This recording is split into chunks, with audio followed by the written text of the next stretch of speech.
Hello, everyone. Welcome to the Seeking Excellence podcast. I'm your host, Nathan Crankfield. Very excited today to be recording with my dear friend, Marissa Lenon. Marissa is just an absolute rock star on the Seeking Excellence team. You've probably seen her on social media, different events. She does IG lives for us. She does a lot of great work behind the scenes in all of our social media. Redid our whole website branding. We owe a lot to Marissa Lenon. So Marissa, it's great to have you with us today. Thank you. I can tell you this is a dream come true. To be on a Nathan Crankfield podcast. That's right. I've literally made it. Praise the Lord. That's right.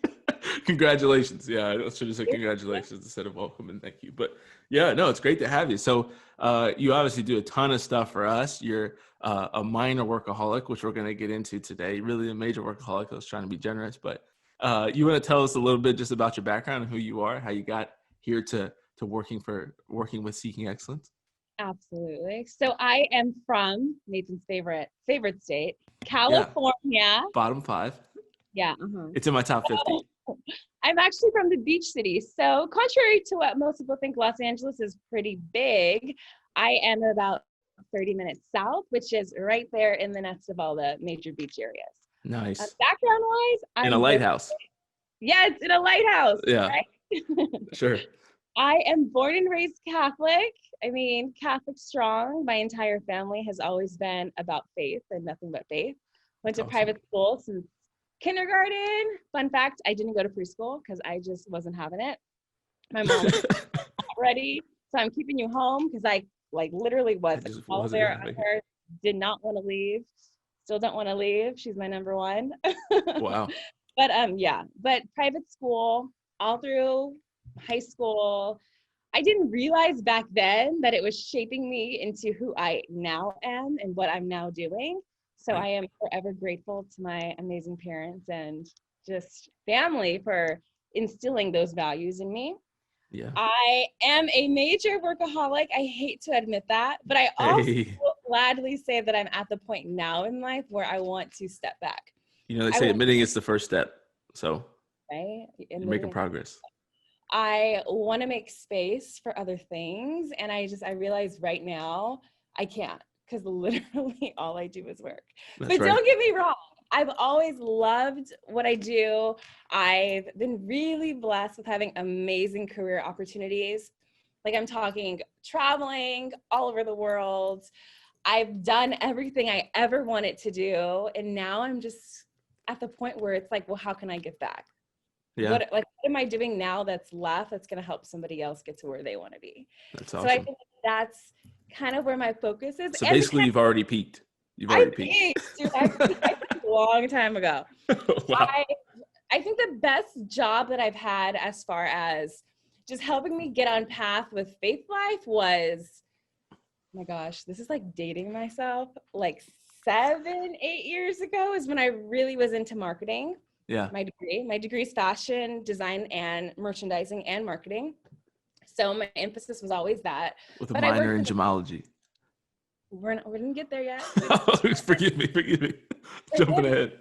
But we were working in a bridal industry, and through that, I was able to work with, I hope they never, ever, ever listen to this podcast, but the most interesting people I think you could ever work with. And a lot of my faith came out pretty strong in that job, more so because I just needed to make it through the day and make it through dealing with them. But in that, I was able to find a strength and a resilience I didn't know that I had, as well as kind of seeing the power of, when it comes to evangelization, I'm not somebody that's go hold a sign outside so everyone knows you're Catholic. That's just never been who I am. Mm-hmm. I always feel if I want you to believe, I'm going to let you see me and see the acts that I do, and you're going to believe because of that. Yeah. So in that area of work, they needed some help. So, y'all mother lovers need Jesus. So I really I put my all into that. And I was really blessed with some awesome opportunities through them. But I'm happy to say I've moved on since then. And here we are now. That's really cool. That's really cool. Here we are. And I mean, you skipped over the gemology though. I know I did. I know. Was that We'll get there. intentional? Was that Jeez, you're intentional? so excited. No, we'll Oh, get okay. there. Oh, We'll I look just back. know it's one of your favorite things to talk about, gemology, Jesus, and seeking Yes. excellence. So, yeah, I figured we could And merge Nathan Craigfield, and Nita right? Crayfield. Yeah, I was trying to be humble today, but I was gonna. That's why I just went with Right SE. But then. yeah, yeah. Why pretend? Yeah, that's a great point. Yeah. What was I thinking? Yeah, I clearly wasn't. So yeah. So going along with you being a workaholic, that's what we're going to talk about today.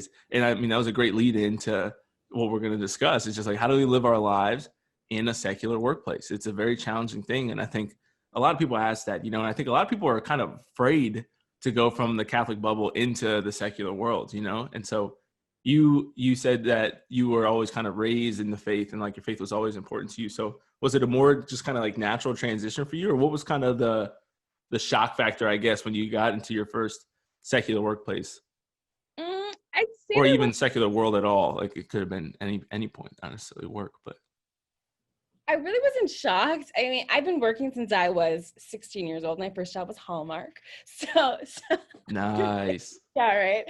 So I've always been around people that weren't always like me. So I can't say that I was shocked. You I did grow know up in California after all.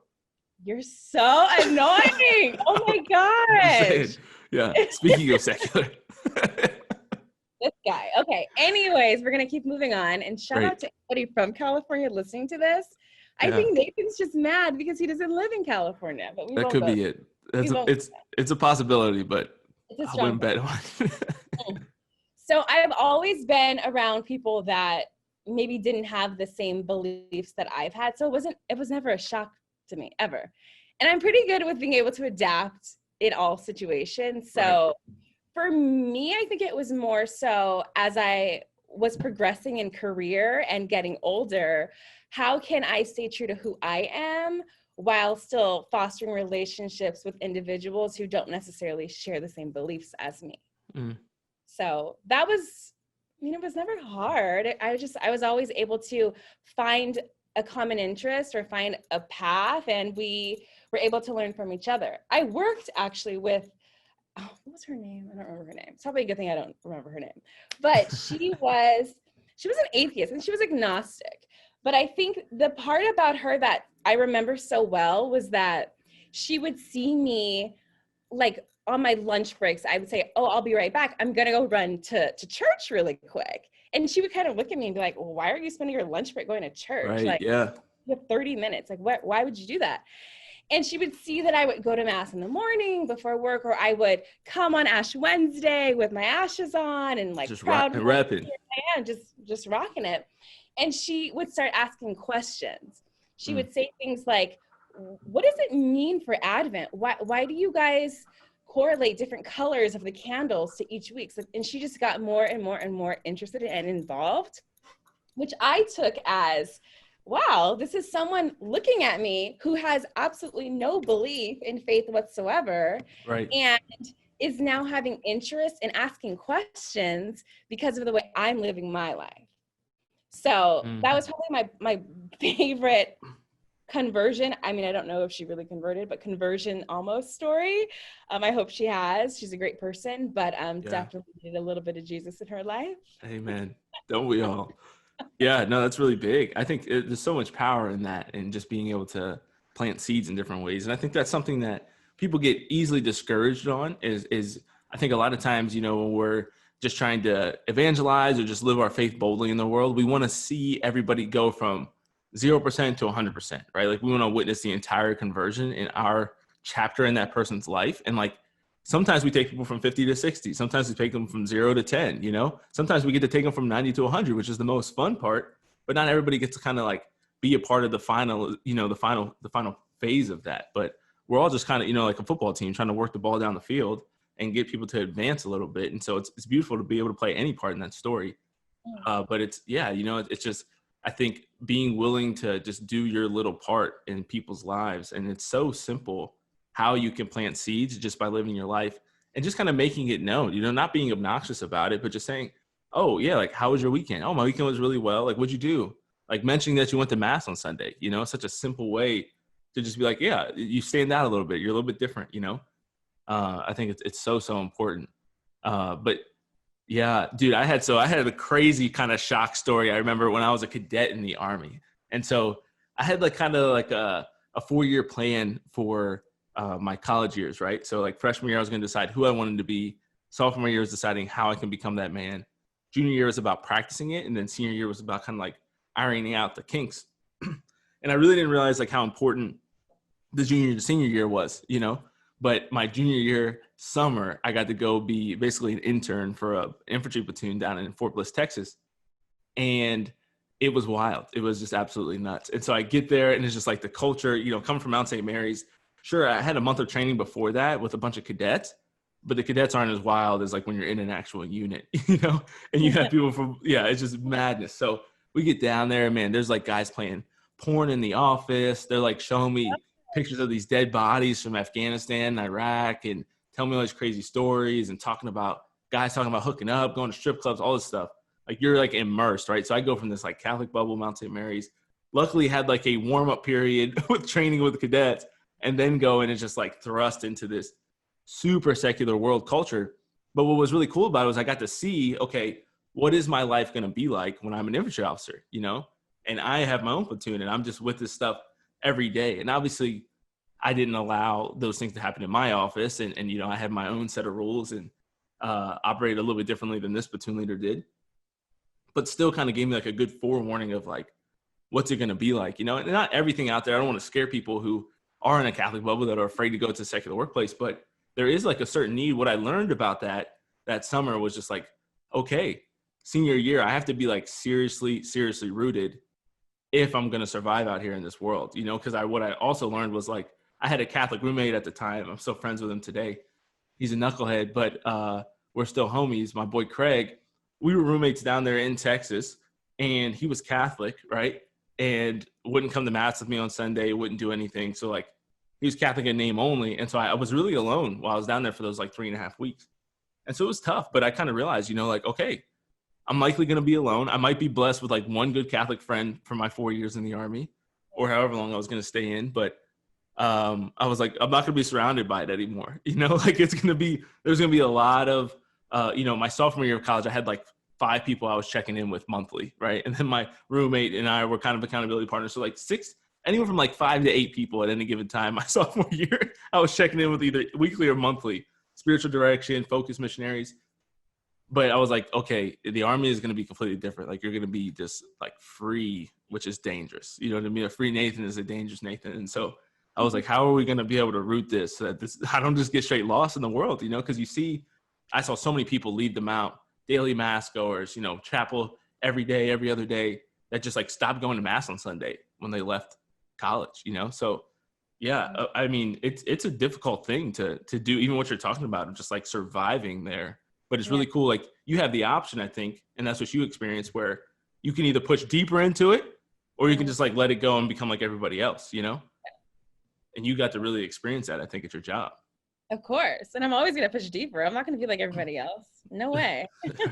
It's definitely not the move. It's definitely not the That's move. not the move.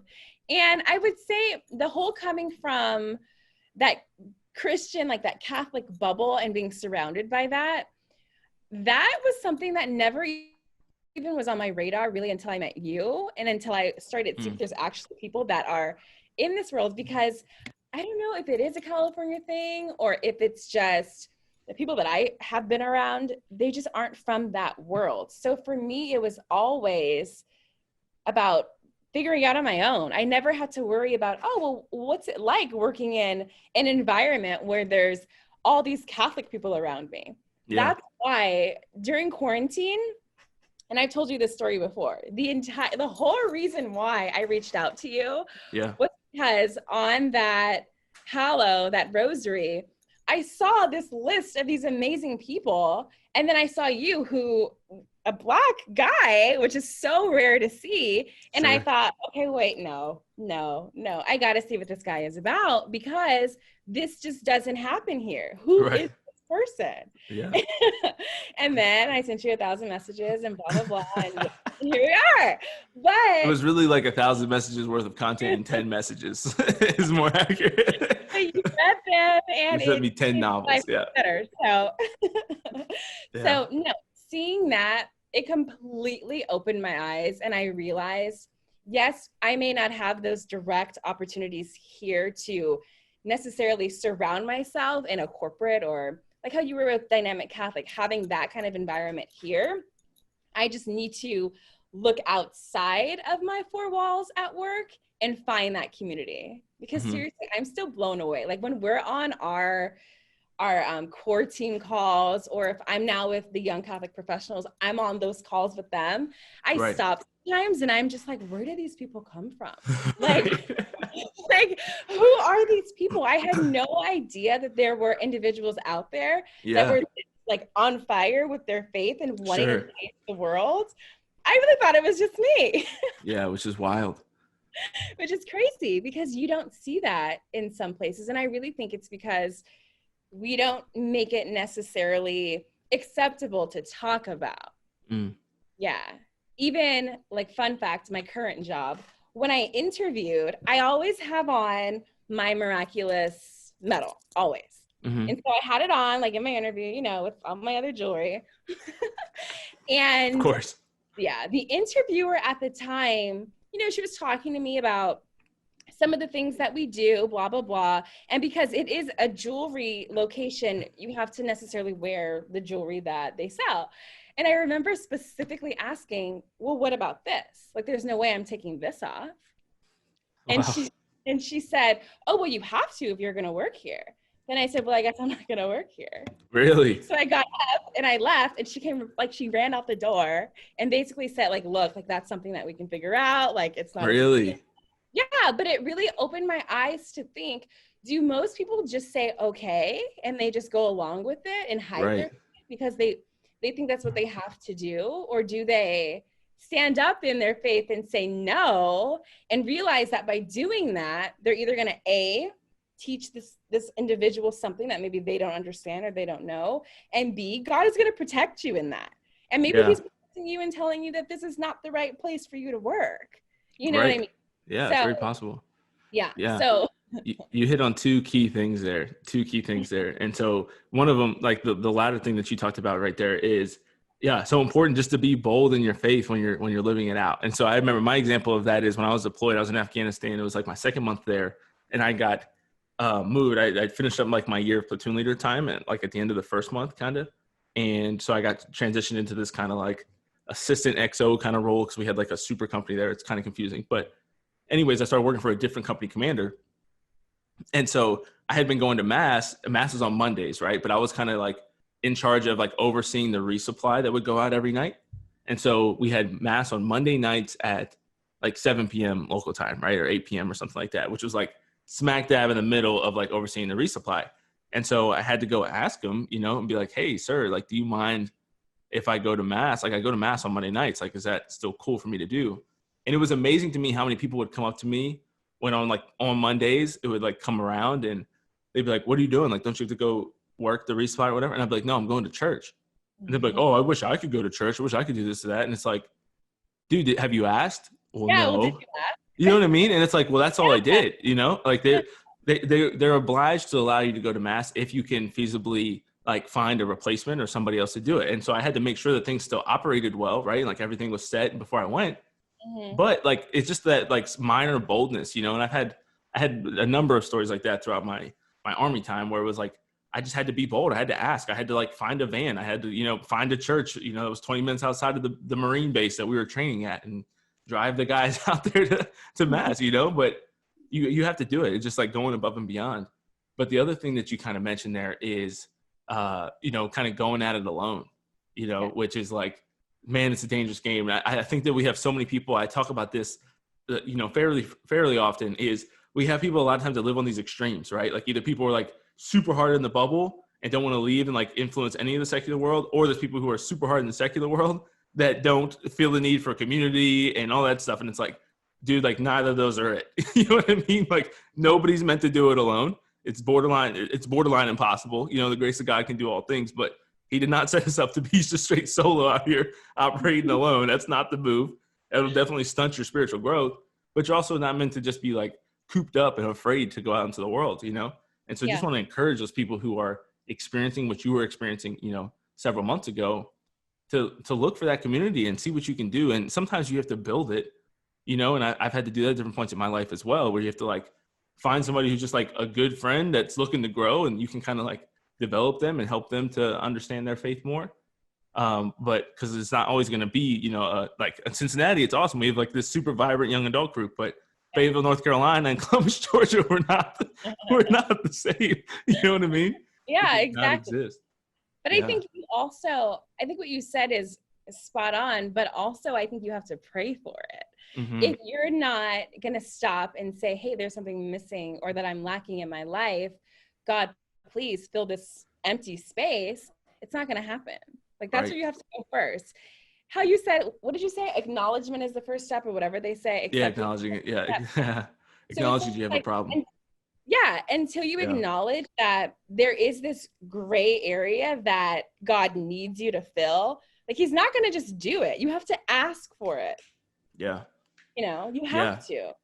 And there's that beautiful passage in Ecclesiastes. I can't remember what chapter. I want to say it's 3 or 4 that says that, you know, two are better than one. And that if one's alone, like if he falls, like who is there to help him up, you know? And I think that's so important.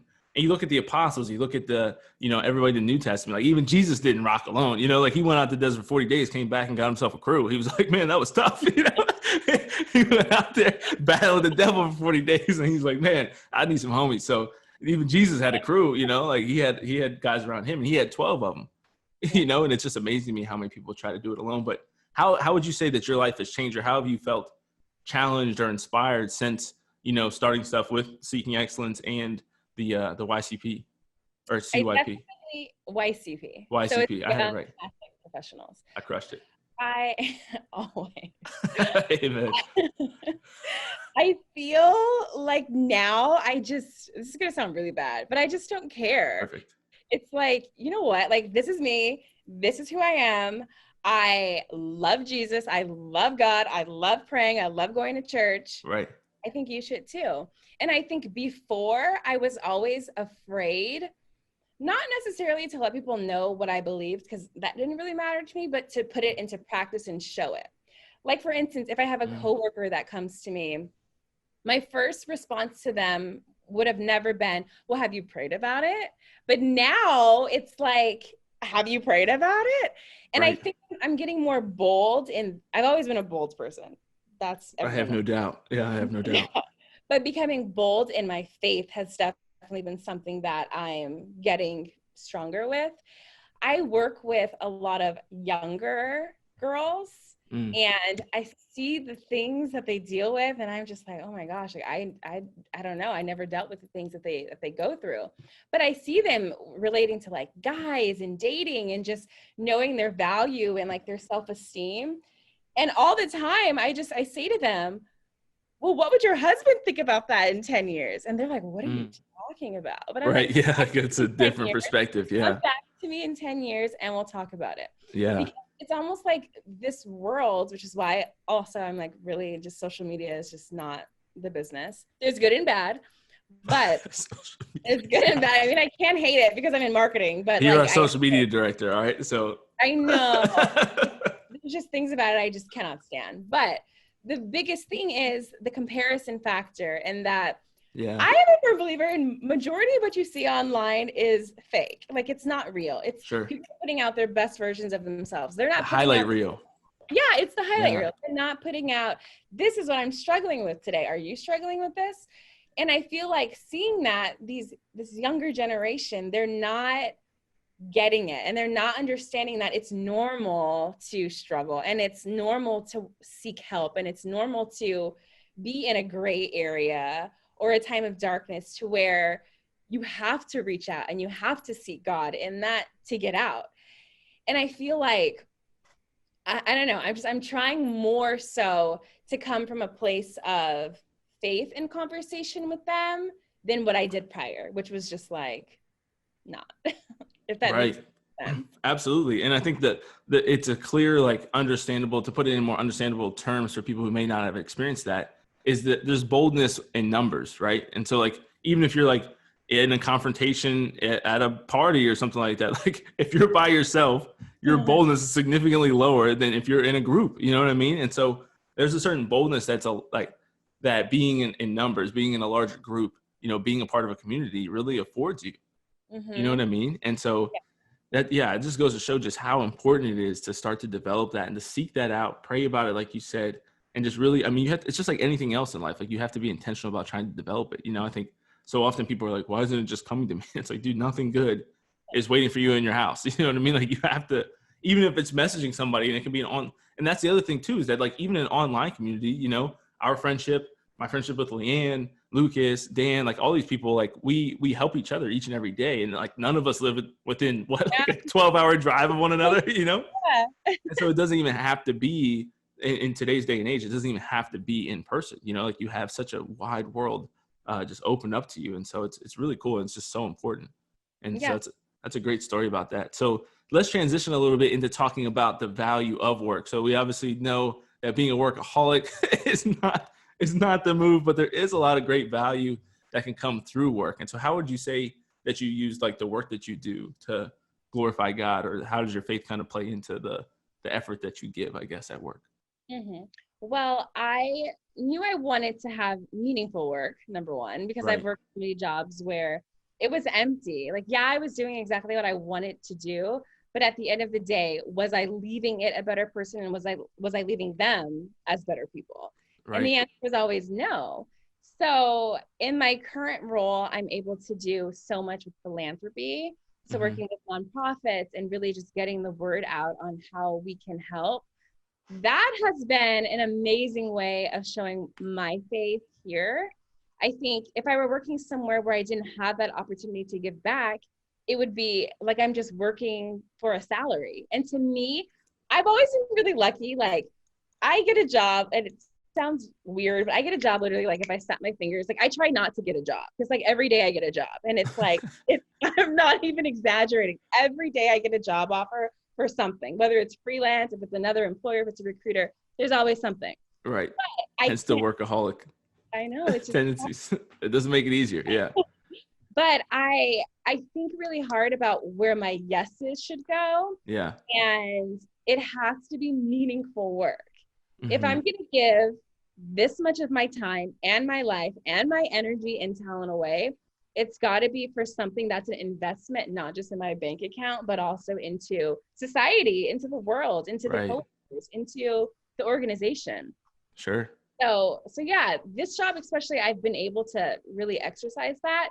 But at the end of the day, I know I need more, which is why I seek out other things to do. And that's why I have too many jobs currently, being a Yeah. workaholic. Yeah. To Yeah. find that purpose. I think that's so important. I've been blessed in my roles, since in my 5 years since graduating college, to have some very purposeful jobs, which has been awesome. Obviously not every aspect of every job is Yeah. purposeful or inspiring, but by and large, like I got to do things that were pretty mission focused, mission driven.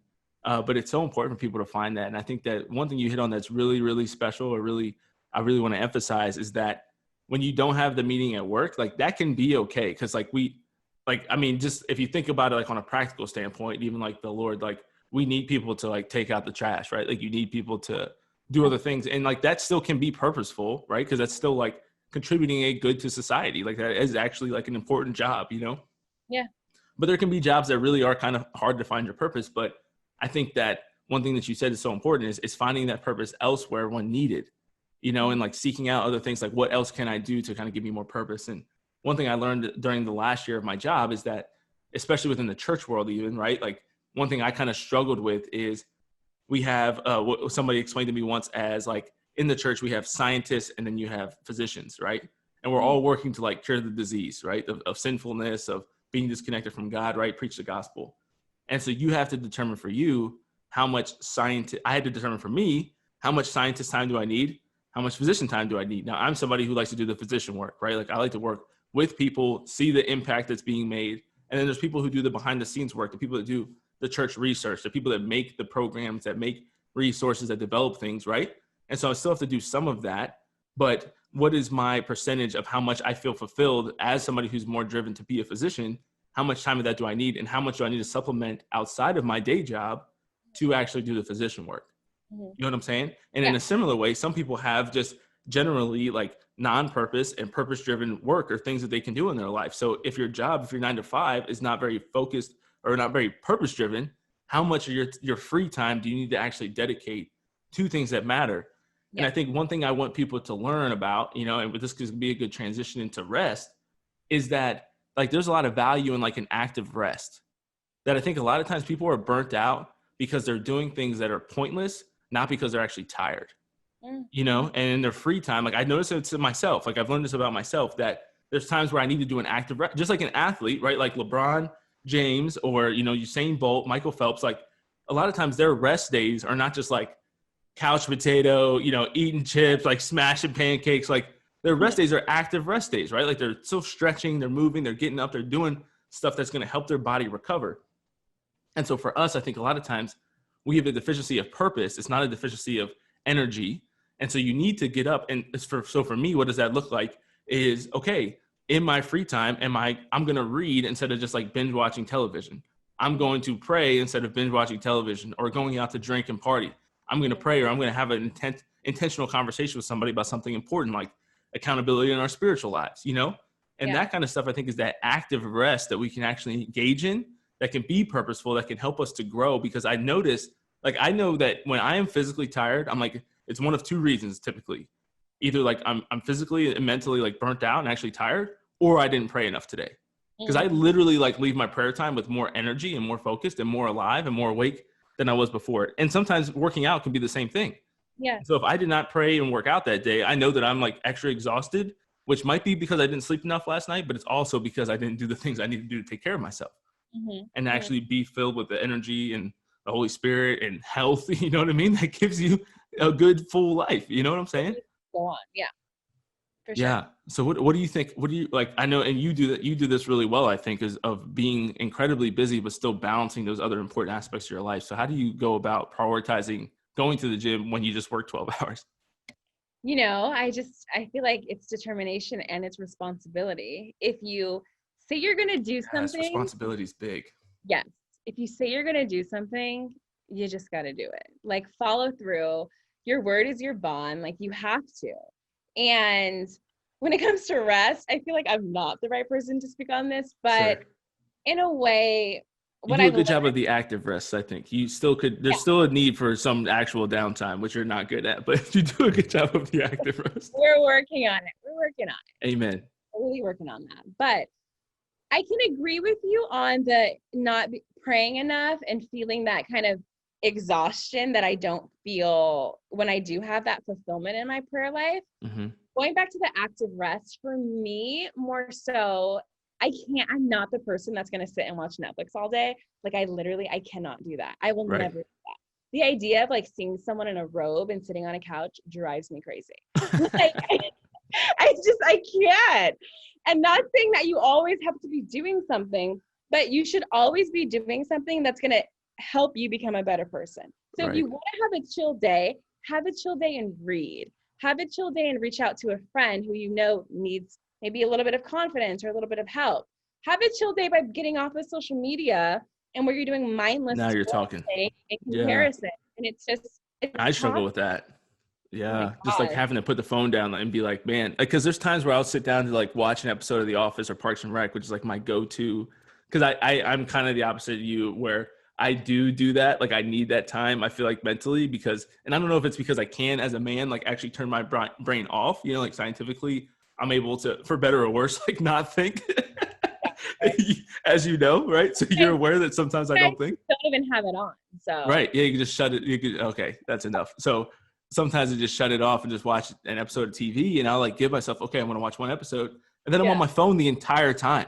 Exactly. And I'm like, well, that was just a waste of my time. Like I didn't accomplish anything. I just scrolled and watched stuff on Instagram. You know what I mean? Like what was I doing there that whole time? So it's really tough. I think that's so important. One thing that I do that I like to do, and I limit it typically to like once a week, but I'll give myself, because a lot of times I think when you do take a really chill day, because not everybody's as high strung, I should say, or as productive as you are, is when you do take a chill day, sometimes it can get out of hand, right? So what I try to do is do half days.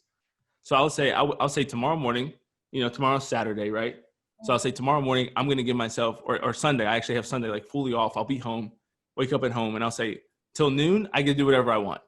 If I want to read, I can read. If I want to watch TV, if I want to watch a movie in the morning and like lay on the couch and watch a movie, I can do that. If I want to scroll my, whatever I feel like doing, if I want to work out, I can work out. If I don't feel like working out, I don't have to. Yeah. And then I say at noon, it's like a hard, like, okay, now I'm going to get up, I'm going to make breakfast, and I'm going to, listen to a podcast or something like that. You know what I mean? Or something informational on TV while I'm getting ready.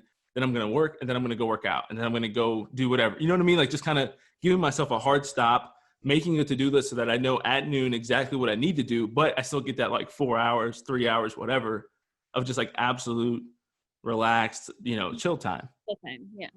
But it's only working for you because you put in the effort in the beginning to make sure it happens. Like you don't just wake up and say, okay, I should get up. And then you're still in bed because you're on your Instagram and you're on Facebook and you're on TikTok. Right. Because that doesn't feel good. It doesn't feel good. And then it's like 2:00 and you did absolutely nothing today. I feel like just like how we plan for our days at work, we have to plan for our rest days. You plan your workout schedule. Well, most people do. But do you plan your rest days with that? It's just a balance. Like with everything in life, it has to be a balance, which I'm learning.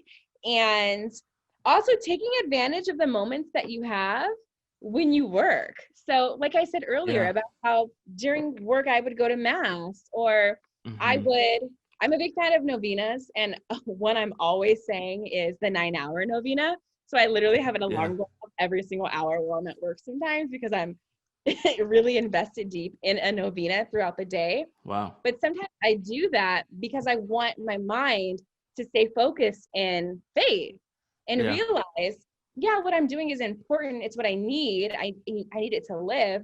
But at the end of the day, this is what the bigger purpose is. So on those days where I'm feeling a little bit off, I will intentionally set 10 alarms on my phone to just keep praying throughout the day. Yeah, because that's just something I know works for me that I have to do. Or if I'm driving into work or going home, I listen to a podcast or an audiobook that relates to faith or how to become a better person. So those aren't necessarily rest days or rest times, but I'm able to step away from my usual day-to-day mindset of I need to do this, and this, and take a moment where I would otherwise be sitting in the car listening to Spotify or listening to, I don't know, a random radio station, and take it and make something good out of it. Right. Making it a learning moment. Yeah, no, that's so huge. I can tell you that like every one of my worst days of work, I feel like, are when I leave work at 5 or 6 p.m. and feel like I haven't done anything else but work that day. You know what I mean? Like I haven't listened to a podcast. I haven't learned anything. I haven't worked out. I haven't prayed at all. Like it's like I have everything left to do still. You know what I mean? And it's just like uninspiring, even if you have the time to do it all, you just feel like you have no momentum because you're like, I haven't done anything that's actually, like all my like non-negotiables, my important but not urgent things to do. I haven't done any of them. And so like when you can knock some of that stuff out, whether it's over a lunch break, even just like reading for 15 minutes over a lunch break, going to pray or like sitting in your car and praying or whatever it might be, like reading a blog, like a positive blog or something, like there's so many options and things you can do. Going on a walk, can be fruitful. Breathing, like take a minute and just breathe and say, Jesus, I trust in you. That is amazing. Like that just, it brings it all back so that this is what actually matters. Yeah, absolutely. Absolutely. No, it's so big. It's so important. Just being willing to do that. But how would you say you've kind of grown in like really using your work as kind of like a ministry or like the actual effort that when you focus on work? I love the scripture verse we talked about, of like when God, like St. Paul, I think it is that instructs us to do everything that we do for the glory of God. Like how does that play into, especially some of the more menial tasks or tasks you don't enjoy when it comes to work? Oh yeah. So that verse is in my head a lot on a lot of days of work, because I think if we can change our mindset and realize everything that we're doing is for the greater glory of God, it's working for Him, not for ourselves. I think it's an easier way to just handle everything that comes our way. And also just in my current place of work, so much with the faith, I feel like, is with the people that I'm surrounded by more so than the actual work itself. Right. And I took on this job, not gonna lie, I felt like I was taking a few steps back in my career because it was, Wow. I mean, honestly, I was working and doing amazing things with publications and like craziness. Right. And then I stepped back because when I started here at the jewelry company, I took it as just like a retail position. And that was because I felt like the gemology side was lacking in my life. And I really wanted that purpose again. Cause I've always Need just that had a love. gemology. Yeah, I've always had a love in the Do you want to stone. explain to people who don't know what gemology is, in Gemology is case the I'm not the study only of one? stones. I know you did not. You were like, "What are you talking about?" You questioned if that was even real, but it I is a thought you made it up. study of stones. So basically, what I always tell people is, if you buy an engagement ring and you go to say Tiffany's to buy it, they give you a little card that tells you everything about it, and it says GIA certified. So basically, I'd be certified to get you the clarity, the carat, the color, all of that listed on the card, which creates the value of what you purchase it for. Outstanding. It's beautiful. It's a beautiful Absolutely. thing, right? I mean, come on. It's a beautiful thing. 5 stars.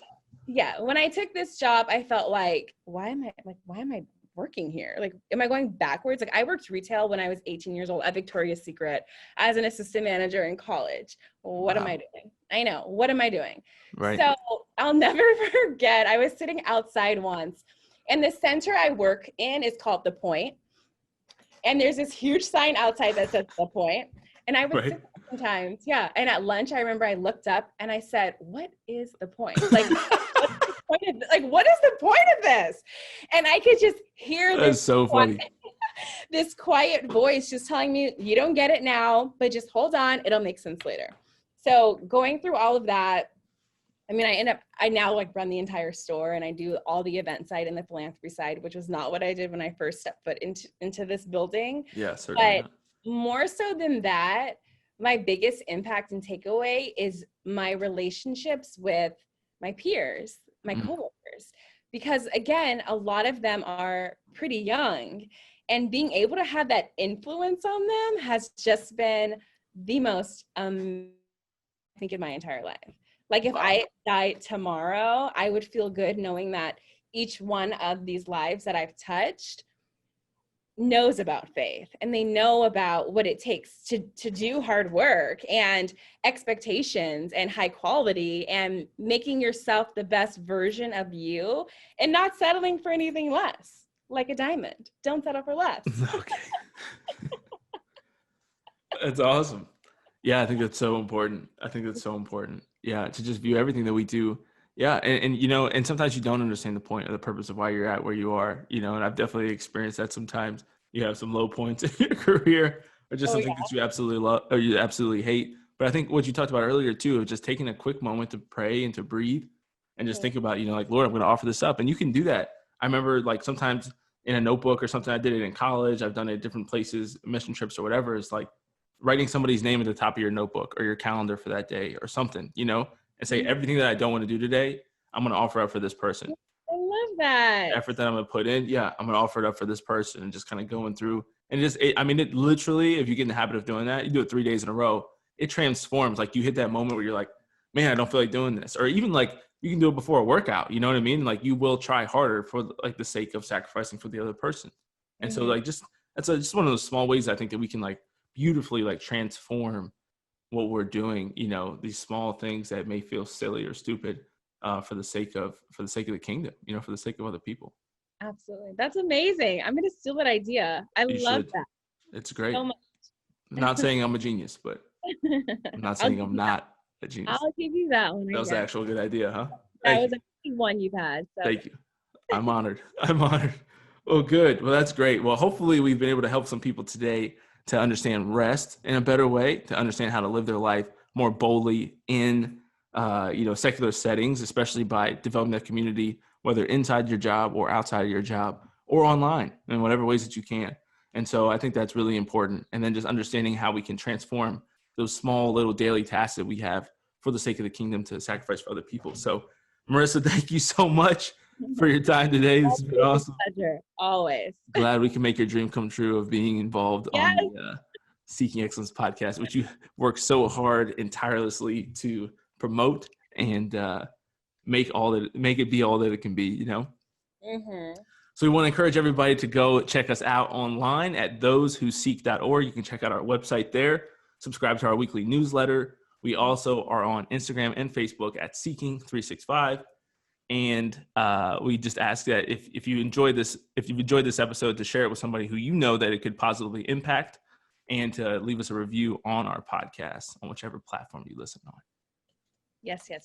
And Amen. I just gotta say, thinking back to when we first spoke through Facebook with that 1,000-character message, I recall, yeah. I think it blows my mind how fast God works, and that we're sitting here doing a podcast. It's pretty wild. Like it's the things that we've accomplished together in a month. Yeah. It's like not even a month, kind of a month since the website's been launched. Yeah, it has been a month. Yeah. That just means when God wants something to work, he makes it work. It happen. He makes it happen fast. That's right. Answered prayers. Yeah, no, absolutely. Awesome stuff. Well, thank you so much. We appreciate your effort here at Seeking Excellence, and really glad to have you on the team. Thanks, Nathan. Always appreciate it.